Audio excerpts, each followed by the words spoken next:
Барлықтарыңызға сәлем, менің каналыма қош келдіңіздер. Бүгін сіздерге осындай таңғы асқа өте дәмді, әдемі болып шығатын ірімшікті құймақ деп аталатын таңғы астың рецептісін ұсынғым келеді. Ең алдымен каналыма тіркеліп лайк басуды ұмытпаңыздар, достар. Бізге ең керектісі біріншісі ұн. Ұнды осылай илектен өткізіп аламыз жақсылап. Және де үккіштен өткізілген ірімшігімізді салып, үстіне жасыл пияз саламыз туралған.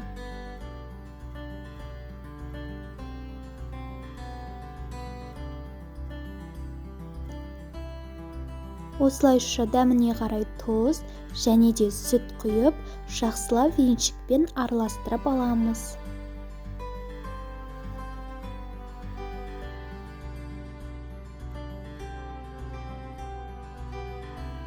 Және де барлығын араластырып болған соң, үстіне 2 жұмыртқамызбен сұйық майымызды құйып, және де ас содасын салып, жақсылап араластырамыз.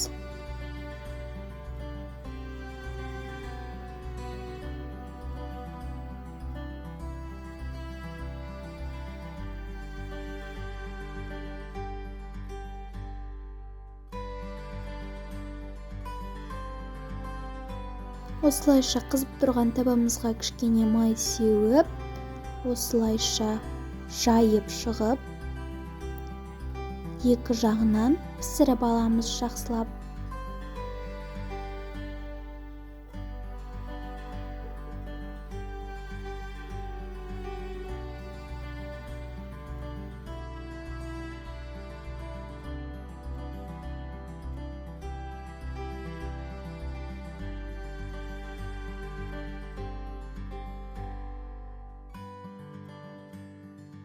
Осылайша піскен құймақтарымызды орап, қаймақпен бірге ұсынсаңыз болады.